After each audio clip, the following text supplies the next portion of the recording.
Bismillahirrahmanirrahim. Assalamualaikum warahmatullahi wabarakatuh.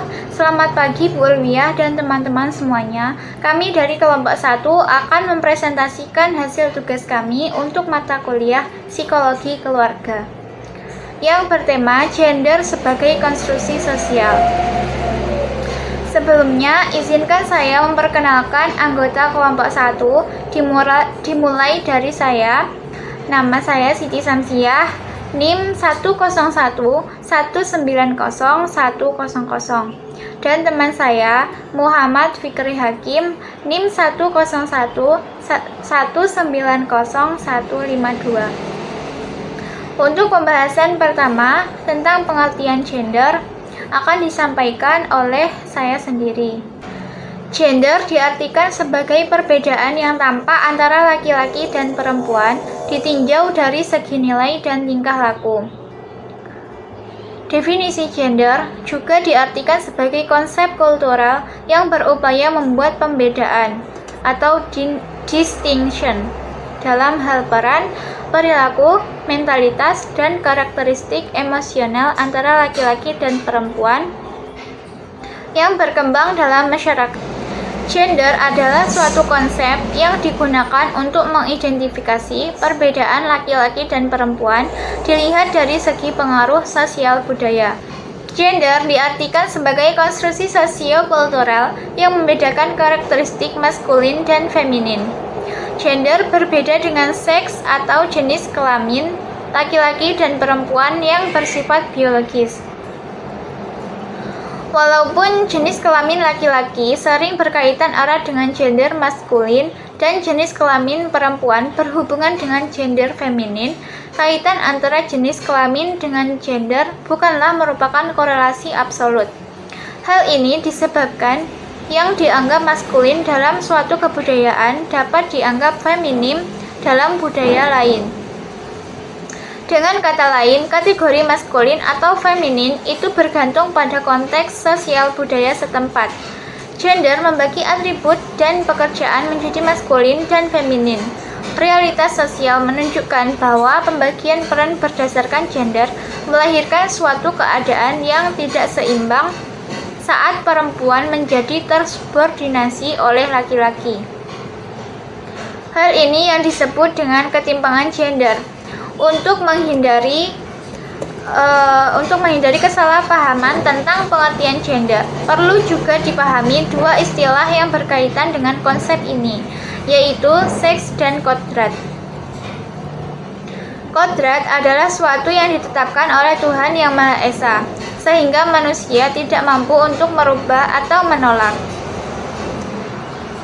Sementara seks diartikan sebagai jenis kelamin yang bersifat biologis dan membedakan laki-laki dan perempuan.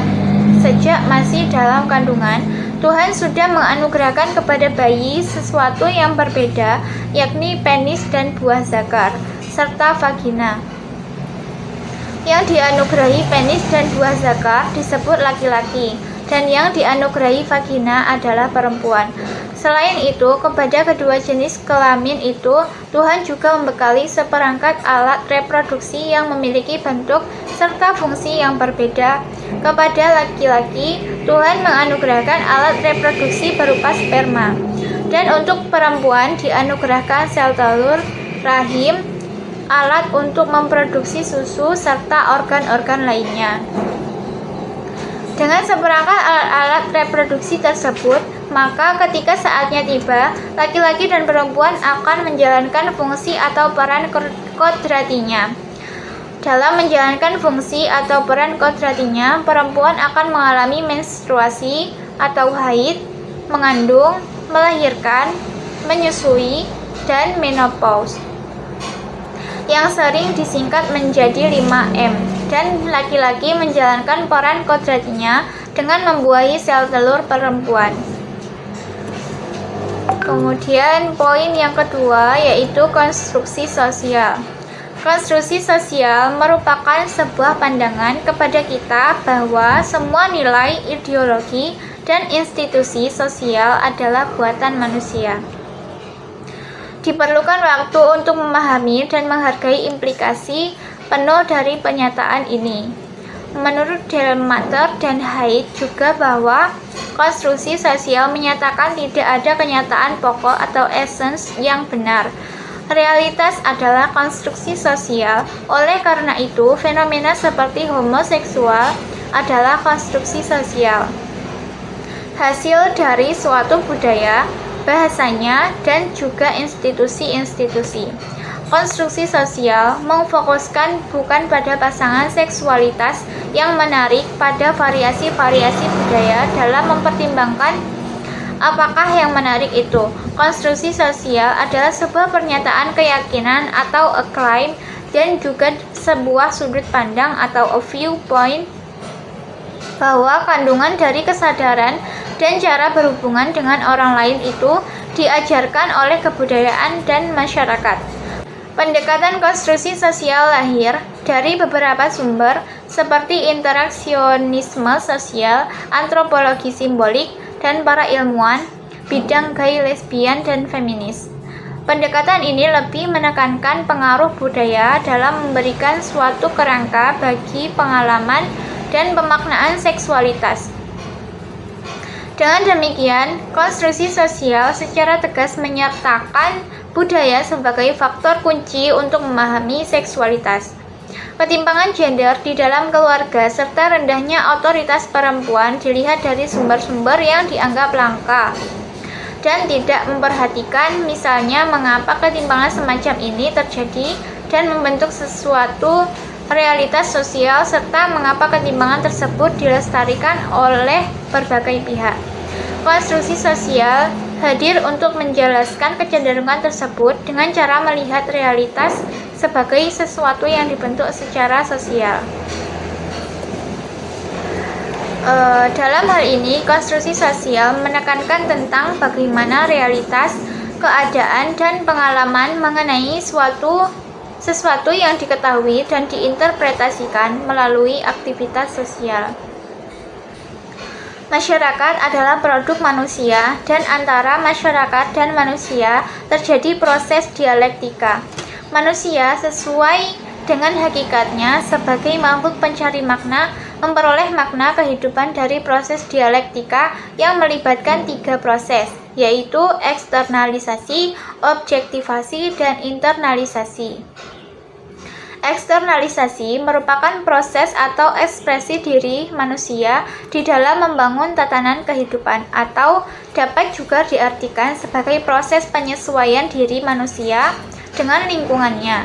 Sebagai konstruksi sosial budaya, gender terbentuk dari sejarah pengalaman manusia yang diinterpretasikan dan dimaknai sebagai pengetahuan yang dimiliki.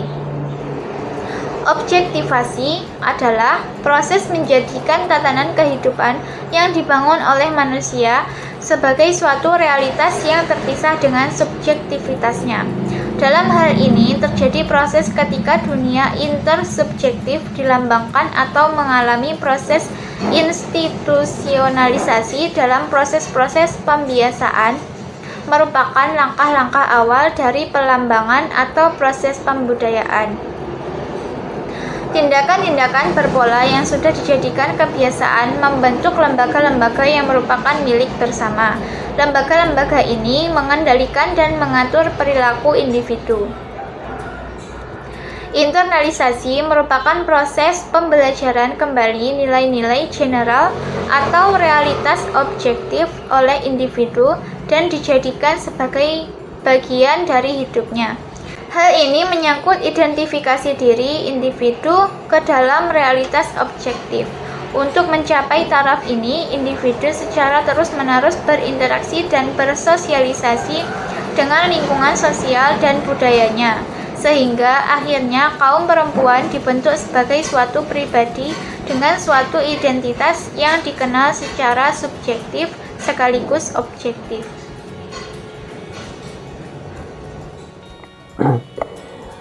Baik, di sini saya akan menjelaskan tentang gender dalam ilmu sosial. Dalam ilmu sosial, saat ini esensialisme menjadi suatu kategori yang tidak jelas. Kita dapat mempertimbangkan 3 pengertian yang berbeda tentang esensialisme klasik Plato, esensialisme modern yang dikarakterisasi oleh determinasi biologi dan esensialisme kultural. Semuanya secara umum berasumsi bahwa fenomena, khususnya fenomena orientasi, seksualitas, atau gender berada pada individu tertentu dalam bentuk hormon, ciri khas pribadi, dan sebagainya. Hal ini sangat jelas berlawanan dengan pandangan konstruksi sosial. Menyangkut skema dialektis teoritis konstruksi sosial dijelaskan oleh Berger, eksternalisasi adalah usaha pencurahan diri manusia ke dalam dunia, baik dalam kegiatan mental maupun fisik. Sudah merupakan hakikat manusia sendiri dan merupakan keharusan antropologis manusia selalu mencurahkan diri ke dalam dunia tempat ia berada. Manusia tidak dapat kita mengerti sebagai ketertutupan yang lepas dari dunia luarnya. Objektivasi adalah hasil yang telah dicapai baik mental maupun fisik dari kegiatan eksternalisasi manusia. Hasil itu menghadapi sang penghasilnya sendiri sebagai suatu faktisitas yang ada di luar dan berlainan dari manusia yang menghasilkannya. Lewat proses ini, masyarakat menjadi suatu realitas sui generis. Objektivasi masyarakat meliputi beberapa unsur, misalnya institusi, peranan, dan identitas. Keluarga merupakan contoh sebuah institusi yang secara objektif, real, atau ada di sana, dapat memaksakan pola-pola tertentu pada individu yang hidup dalam lingkungannya. Suatu peranan memiliki objektivitas yang serupa. Peranan ini memberikan modal bagi tata kelakuan individual. Seseorang dapat saja tidak menyukai peranan yang harus ia mainkan, namun peranan itu mendiktekan apa yang mesti dilakukan sesuai dengan deskripsi objektifnya. Kemudian selanjutnya adalah materi tentang gender dalam perspektif Al-Quran dan hadis. Dalam konteks Islam, persoalan gender merupakan contoh nyata betapa antara teks kitab suci, penafsiran terhadapnya, dan konteks sosial yang melingkupi sering terjadi benturan-benturan dan ketegangan. Keberagaman ini perlu dikritisi karena sama-sama mengklaim dirinya berpegang pada kitab suci Al-Quran. Isu gender sesungguhnya lahir dari kesadaran kritis kaum perempuan terhadap keterbelakangan kaumnya. Bila kita telusuri sejarah kelam kaum perempuan pada masa lampau, khususnya eksistensi atau keberadaan perempuan di mata agama-agama, misalnya saja agama Yahudi yang menjauhi perempuan yang haid dan diasingkan ke suatu tempat yang khusus. Demikian juga dengan agama-agama lain seperti agama Kristen dan Hindu yang selalu menganggap rendah kaum perempuan. Kemunculan gender ini banyak diwarnai ketidakjelasan, terutama dalam hal emansipasi perempuan, karena kodrat itulah salah satu batasannya yang diusung oleh Kementerian Agama maupun negara. Al-Quran mengakui fungsi laki-laki dan perempuan baik sebagai individu maupun sebagai anggota masyarakat. Hal ini berarti bahwa Al-Quran tidak menghapus arti pentingnya perbedaan antara laki-laki dan perempuan dari segi struktur fisik yang akan membantu masyarakat memenuhi kebutuhan hidupnya dengan mudah. Sebagaimana diilustrasikan oleh Al-Quran dengan perbedaan siang dan malam, yang keberadaan keduanya menjadi satu kesatuan dari ketetapan dan ketentuan Allah atau sunatullah. Al-Quran memberikan tempat yang sama kepada seluruh manusia, baik itu laki-laki maupun perempuan. Karena sebelum datangnya Islam, perempuan dianggap lebih rendah dari laki-laki. Padahal menurut Al-Quran, keberadaan aspek biologis tidak harus diartikan sebagai ketidaksetaraan dalam status jenis kelamin. Menurut Asghar dalam bukunya The Right Woman in Islam, harus ada pembedaan yang jelas antara fungsi-fungsi biologis dan fungsi-fungsi sosial.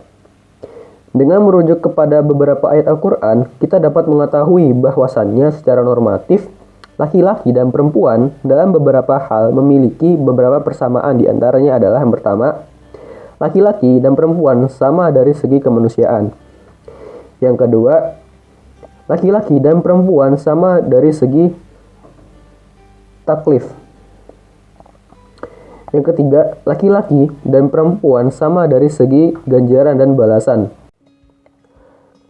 Saya akan menjelaskan 3 hal yang saya sebut tadi. Yang pertama, laki-laki dan perempuan sama dari segi kemanusiaan.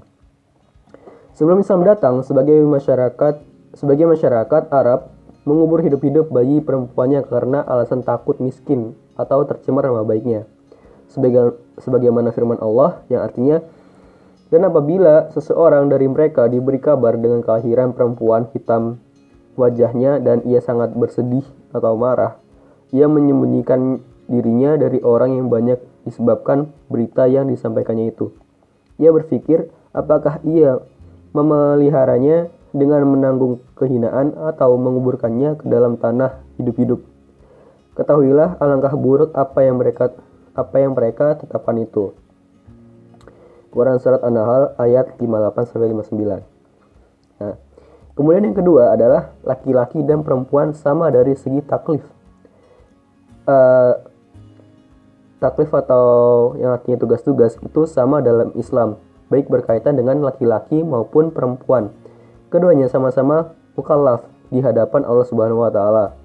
Sebagaimana firman Allah yang artinya, sesungguhnya laki-laki dan perempuan yang muslim, laki-laki dan perempuan yang mukmin, laki-laki dan perempuan yang tetap dalam ketaatan, laki-laki dan perempuan yang benar, laki-laki dan perempuan yang sabar, Allah telah menyediakan bagi mereka ampunan dan pahala yang besar. Yang ketiga yaitu laki-laki dan perempuan sama dari segi ganjaran dan balasan. Islam memandang sama antara laki-laki dan perempuan sesuai dengan apa yang mereka usahakan. Allah berfirman, bagi para laki-laki ada bagian dari apa yang mereka usahakan, dan bagi perempuan pun ada bagian dari apa yang mereka usahakan. Dan mohonlah kepada Allah sebagian dari karunia-Nya. Sesungguhnya Allah Maha mengetahui segala sesuatu. Quran Surat An-Nisa ayat 32. Dalam perspektif kondisi budaya dan kondisi sosial kaum perempuan di masa sebelum dan sesudah Nabi SAW berbeda. Bahkan perbedaan itu sampai masa kini semakin jauh. Rekaman sejarah sebelum kedatangan Nabi Muhammad SAW, kaum perempuan ditetapkan dalam posisi memprihatinkan. Mereka disekap, diperjualbelikan, sementara yang sudah berumah tangga sepenuhnya berada dalam kekuasaan suaminya. Mereka tidak memiliki hak-hak sipil, termasuk tidak memiliki hak waris. Kondisi demikian menyebabkan setelah Nabi SAW datang, Nabi Muhammad SAW datang, risalahnya merumuskan konsep gender. Hadis memang mengakui adanya perbedaan antara laki-laki dengan perempuan. Akan tetapi, perbedaan itu bukanlah pembedaan atau discrimination yang menguntungkan satu pihak dan merugikan pihak lain. Perbedaan yang dimaksud antara mendukung misi pokok Islam, yaitu terciptanya hubungan harmonis yang didasari kasih sayang. Memang Islam telah memuliakan kedudukan dan derajat wanita. Bahkan dalam beberapa ayat dan hadis terdapat indikasi bahwa wanita lebih mulia daripada laki-laki. Jadi kesimpulan dari presentasi kami, isu kesetaraan berbasis gender telah menjadi isu yang mendunia dan penting untuk diperhatikan baik oleh pemerintah maupun masyarakat selama bertahun-tahun. Hingga saat ini, isu tersebut masih memiliki pengaruh besar dalam kehidupan sehari-hari. Kesetaraan berbasis gender ialah situasi di mana laki-laki dan perempuan memiliki hak, kedudukan, dan kesempatan yang setara tanpa adanya diskriminasi. Indonesia merupakan salah satu negara yang mendukung adanya kesetaraan berbasis gender dan ingin mewujudkannya. Namun, seringkali terjadi ketimpangan yang pada akhirnya memunculkan ketidakadilan gender. Ketidakadilan dapat dihadapi oleh siapa saja dan di mana saja, baik perempuan maupun laki-laki, di ranah domestik dan di ranah publik. Ketidakadilan yang terjadi di Indonesia beraneka ragam, termasuk ketidakadilan terhadap buruh perempuan dan tindakan KDRT. Ketidakadilan yang terjadi terhadap buruh perempuan terkait peluang kerja dan jumlah pendapatan yang kecil. Hal itu menyebabkan terjadinya ketimpangan terhadap hak dan peluang yang seharusnya didapatkan oleh buruh perempuan. Ketidakadilan terhadap buruh perempuan juga cenderung terjadi akibat adanya konstruksi sosial yang mana masih menerapkan budaya patriarki, sehingga masih tertanam pola pikir bahwa laki-laki lebih berkuasa dan lebih berkompeten daripada perempuan. Untuk itu, sudah seharusnya pola pikir mengenai perempuan lemah dan tidak berkompeten dihapuskan. Sekian presentasi dari kami. Apabila ada kesalahan dari kata atau kalimat yang kami sampaikan, kami mohon maaf. Sekian, wassalamualaikum warahmatullahi wabarakatuh.